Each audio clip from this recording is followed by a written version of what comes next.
la question de l'histoire et de la mémoire collective en Israël n'est pas si originale que ça. C'est-à-dire que Israël n'est pas, sur ce point, un pays très original.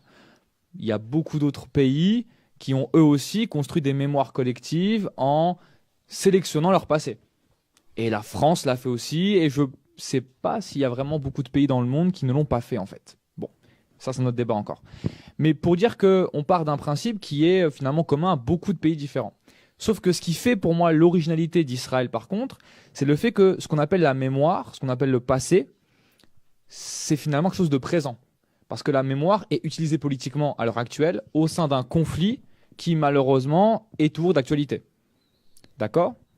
Ce que j'aimerais faire là dans les 20 minutes qui me sont accordées, c'est d'abord un petit point chronologique, non pas de raconter toute l'histoire du conflit, mais raconter quelques étapes qui sont pour moi des étapes clés côté israélien pour vraiment comprendre aujourd'hui la situation que l'on vit au niveau de la représentation du Palestinien en Israël. Et dans un deuxième temps, je donnerai juste que quelques petits éléments qui, selon moi, dans mon travail, structurent la pensée juive israélienne et donc empêchent finalement cette société d'appréhender, de reconnaître véritablement ce que j'appelle la souffrance palestinienne, ou en tout cas l'histoire palestinienne. Alors, comme l'a dit Dominique tout à l'heure, 1948 évidemment un enjeu central dans ce conflit-là. Quelques chiffres quand même. Pour les Palestiniens, 1948, c'est quand même 685 localités partiellement ou totalement dépeuplées. C'est 70 cas de massacres sur des civils. C'est 78% de la Palestine originelle, donc la terre de Palestine, qui est occupée. À la base, c'était 55-45 au niveau du partage, d'accord ? À la fin de la guerre, Israël a 78% de la terre. Donc c'est quand même énorme. Et vous avez 805 000 Palestiniens qui sont réfugiés. Donc comprenez bien que dès le départ, pour les Palestiniens, c'est un traumatisme. Pour eux, c'est le moment où finalement, ils se retrouvent éparpillés aux quatre coins du Moyen-Orient et ils se retrouvent à former une diaspora.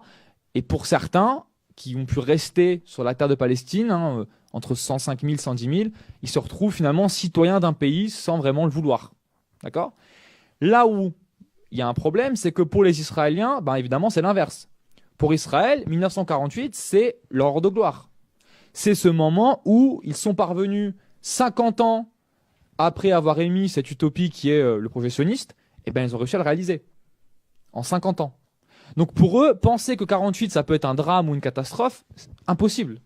C'est ce moment où ils reviennent dans les pages de l'histoire. D'accord ?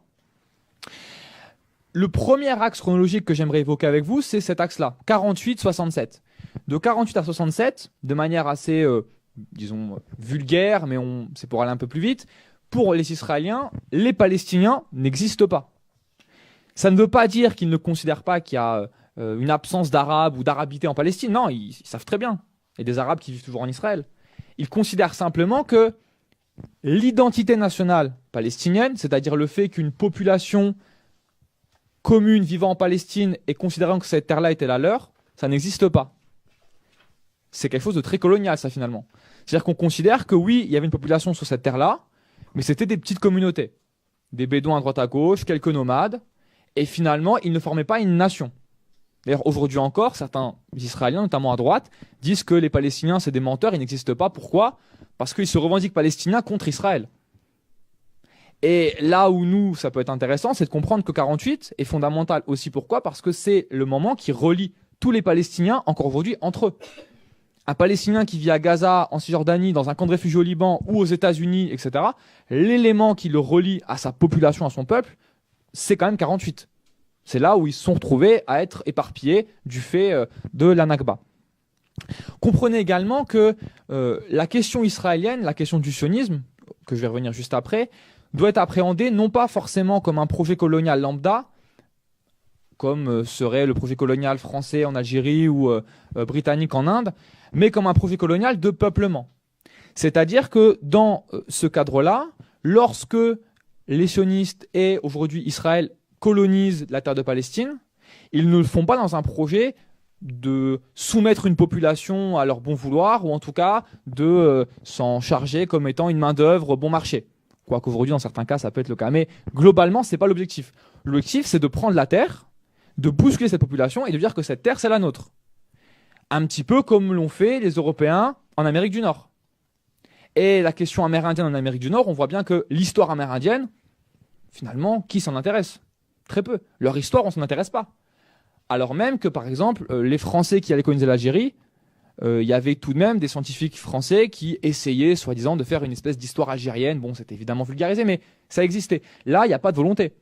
Les Palestiniens n'existent pas. Ils sont mis de côté. Cette terre, c'est la nôtre. D'accord? Cet élément-là va être remis en cause progressivement par différents points. Le premier point qui est pour moi vraiment fondamental, au-delà de 67, qui est le moment où Israël comprend la Cisjordanie et Gaza, l'élément premier pour moi, c'est quand même 1982. 82, vous avez au Liban des massacres dans les camps de réfugiés de Beyrouth, de réfugiés palestiniens, des femmes, des enfants et des vieillards essentiellement. C'est important, pourquoi? Parce que ce massacre-là a été fait par les phalangistes chrétiens libanais, mais bien aidés par l'armée israélienne. Et ce qui est important, c'est de comprendre que la presse internationale et la presse israélienne, au moment des faits, a médiatisé l'affaire. En tout cas, des photographies des massacres se retrouvent dans la presse israélienne, ou en tout cas dans les grands médias. Donc pour les Israéliens, vous avez deux éléments qui vont être mobilisés. Premier élément, c'est un sentiment de honte. Alors pas forcément d'empathie pour les Palestiniens, pour les réfugiés, mais une honte que leur armée a pu faire ça. Qu'est-ce que notre armée a été faire à Beyrouth au Liban? Donc il y a une commencé à remettre en cause l'élément central d'Israël, c'est-à-dire l'armée. Et deuxième élément, qui est ici et pour nous un peu plus intéressant, c'est des réflexions concrètes en Israël sur qui est cette population, qui sont ces réfugiés. De manière un petit peu ironique, vous avez à l'époque des journalistes israéliens qui vont écrire, dès le lendemain du massacre, que les victimes sont des gens qui ont été déplacés à cause de la guerre civile du Liban. Et puis à un moment, certains historiens, spécialistes vont dire, non, attendez, cette population-là, des camps de réfugiés au Liban, sont des gens qui ont été chassés en 48 de leur terre et qui continuent à attendre leur retour parce qu'ils disent qu'ils ont le droit par rapport au droit international, mais surtout parce qu'ils se considèrent comme étant palestiniens. Et donc vous allez avoir en Israël une espèce de début d'ouverture, selon moi, en tout cas des premières réflexions sur qui est cette population. 400 000 manifestants. Et 400 000 manifestants à Tel Aviv le 23 septembre, si ma mémoire est bonne. De manière assez aussi humoristique, ça vous pouvez aussi le noter, ce que ça m'a toujours fait rire, c'est le journal Matzpen, qui est une espèce de, enfin qui est toujours, une organe d'extrême gauche, disons israélienne, qui publie au lendemain de la manifestation du 23 septembre, les Israéliens découvrent que leurs Indiens sont vivants. Voilà, c'est assez fort quand même comme phrase. Et donc, ce qui va se passer ensuite, c'est 1987, je vais aller un peu plus vite, mais 87, c'est la première intifada, donc c'est le premier soulèvement palestinien. Et là, en Israël, c'est important pour deux raisons assez simples. La première, c'est que vous avez un soulèvement général de la population palestinienne en Cisjordanie, à Gaza, mais soutenu aussi par la population arabe qui vivait en Israël. Donc pour les Israéliens, ils ont face à eux un élément qui est clair, c'est que cette population-là, c'est pas juste des Arabes, communs aux Syriens, aux Libanais, non, c'est une population qui se dit palestinienne et qui revendique leur identité avec un drapeau, une culture commune, des référents historiques communs. D'accord ? Ce qui va être intéressant aussi, c'est que 87, ça arrive en même temps que ce qu'a dit Dominique juste avant, c'est-à-dire la publication des premiers ouvrages de ces nouveaux historiens israéliens qui vont commencer, vous savez, à revoir l'histoire de leur pays. Donc 87, 88, 89, c'est important en Israël parce que vous avez une explosion notamment politique, mais aussi intellectuelle. On va se demander, mais finalement, ces Palestiniens, ils se révoltent, ils sont finalement, ils veulent une liberté. Ce ne sont pas forcément des gens qu'on doit soumettre, on peut aussi être leurs voisins. Bon. Et je pense que ces réflexions étaient sincères, évidemment. C'est pas donc un hasard si ces éléments-là arrivent au moment où Oslo se met en marche et où les négociations entre Israël et Palestine vont se mettre en marche. Ça n'est pas non plus un hasard si, en 1993, devant la Maison-Blanche, vous avez Yasser Arafat, le représentant des Palestiniens, et Yitzhak Rabin, qui se serrent la main. Celui qui, 50 ans avant, n'existait pas, ou alors c'était un terroriste, et bien là, en 93, il est devant la Maison-Blanche et le Premier ministre d'Israël lui serre la main. Alors évidemment que l'histoire et la mémoire n'ont pas tout fait, mais ça a eu un rôle fondamental de reprendre l'histoire, de la penser, de la réfléchir sur qu'en fait, non mais on a une part de responsabilité dans leur affaire, dans leurs propos, dans leur souffrance, donc on doit entamer un espèce d'aggiornamento politique, disons. Comme l'a dit Dominique également, 2000, deuxième intifada, vous avez une espèce de retour en arrière, ou en tout cas ce qui a pu être mis en avant dans les années 90 revient au point de départ. Donc il a cité les manuels scolaires. On peut aussi évoquer différentes réunions communes entre historiens israéliens, historiens palestiniens, des articles dans la presse. Mais ce qui est intéressant de voir, c'est que après 2000, vous avez en Israël un espèce de sentiment, je dirais pas d'abandon politique, mais en tout cas que la question palestinienne politiquement n'est plus prioritaire, très clairement. En mars 2015, lorsque les élections législatives en Israël, 9% seulement des juifs israéliens considéraient que faire la paix avec les Palestiniens devait être la priorité du prochain gouvernement. C'est dire le travail qui a été fait. Le travail qui a été fait, il vient d'un point, c'est-à-dire que pour les Israéliens, ils ont le sentiment que Oslo n'ayant pas fonctionné, les négociations ne fonctionnant pas, on ne va pas parler de paix pendant 15 ans, on va faire une séparation stricte, on ne veut plus voir les Palestiniens, on ne veut plus en parler, donc leur histoire avec évidemment, et on sera bien comme ça. Si demain vous allez voyager et vous allez à Tel Aviv, c'est très marquant. À Tel Aviv, on vit comme à Miami, et les Palestiniens, on ne les voit pas, on n'en pense pas. D'accord ? Donc ce qu'il faut comprendre là-dedans, c'est que ce désintérêt des Palestiniens, il est de manière fictive parce que finalement on en parle plus dans les médias, etc. Mais il est aussi réel. Il y a un blocus sur Gaza, personne n'entre, personne ne sort. Donc qui sait ce qui se passe vraiment à Gaza ? Il faut vraiment vouloir fouiller dans les presses pour savoir ce qui se passe. Et en Cisjordanie, vous avez quand même un mur très clair qui sépare les populations. D'accord ?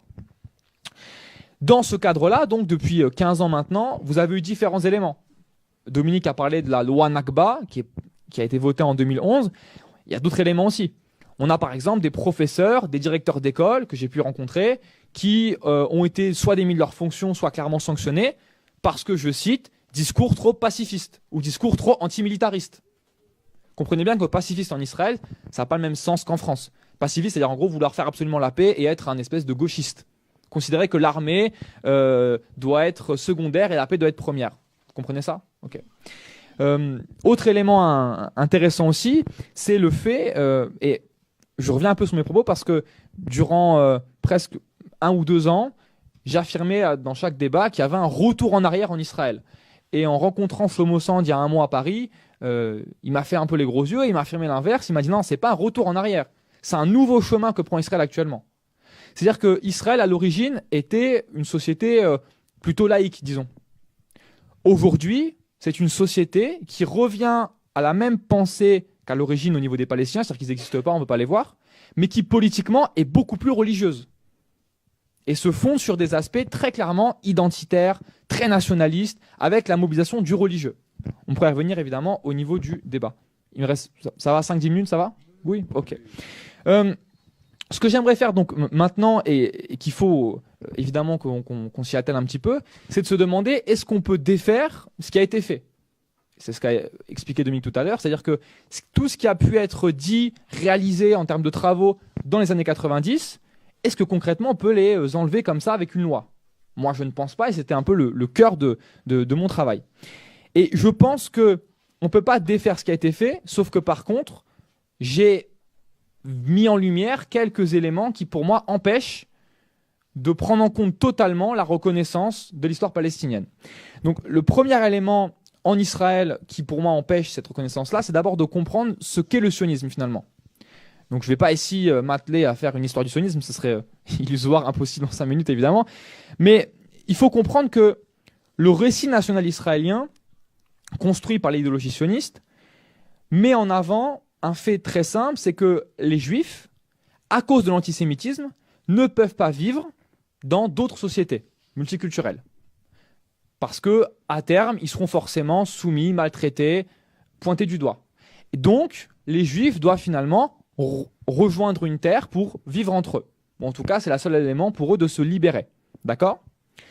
Dans ce cadre-là, il faut bien comprendre donc que pour Israël et pour le sionisme, l'antisémitisme, c'est l'essence même de leur projet. Mais surtout le côté victimaire est l'essence même de leur projet. C'est-à-dire que le récit national qui est construit dans cette société-là, c'est de se dire que les Juifs avaient autrefois un royaume, avec les 12 tribus d'Israël. Ce royaume a été anéanti, il y a eu une diaspora, et après 2000 ans d'errance dans le monde entier, eh bien les Juifs reviennent à leur terre originelle pour redevenir des acteurs de l'histoire, ne plus être soumis, ne plus être pointés du doigt, comme j'ai dit juste avant. Et donc, dans ce cadre-là, évidemment, la terre qu'ils choisissent, c'est pas forcément une terre qui est qui a vocation religieuse pour les sionistes, puisque les sionistes sont d'abord des gens laïcs, mais c'est une terre qui va être utilisée comme ayant un référent commun à tous les juifs du monde.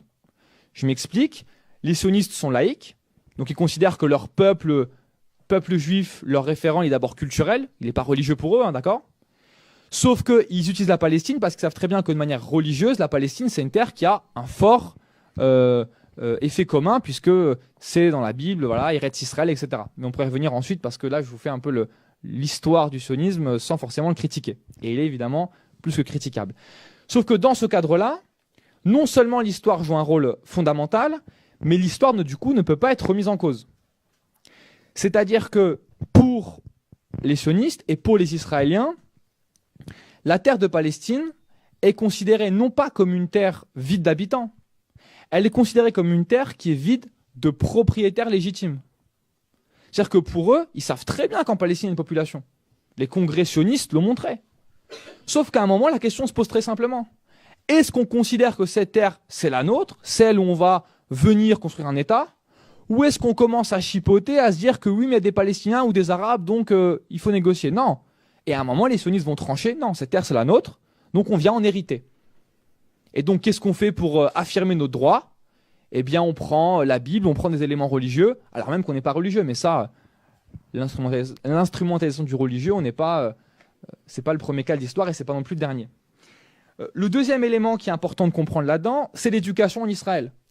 L'éducation en Israël, c'est une éducation qui est ségrégée, c'est-à-dire qu'il y a des écoles juives, des écoles arabes, d'accord? Et dans ces écoles juives-là, l'objectif final, ce n'est pas forcément d'avoir des citoyens en pleine possession de leurs droits politiques, etc. C'est d'abord de faire de bons soldats. Et je dis ça au sens clair du terme, et c'est pas une caricature, ça m'a été affirmé dans des entretiens que j'ai réalisés. L'objectif, c'est quand même que ces jeunes Israéliens, à 18 ans, aillent faire leur service militaire sans poser de questions. 3 ans. 3 ans pour les garçons, 1 an et demi pour les filles. Donc ce qui se passe là, et qui est fondamental, c'est que pensez-vous vraiment qu'il y a un objectif en Israël de mettre un petit peu d'empathie pour le Palestinien dans les systèmes scolaires?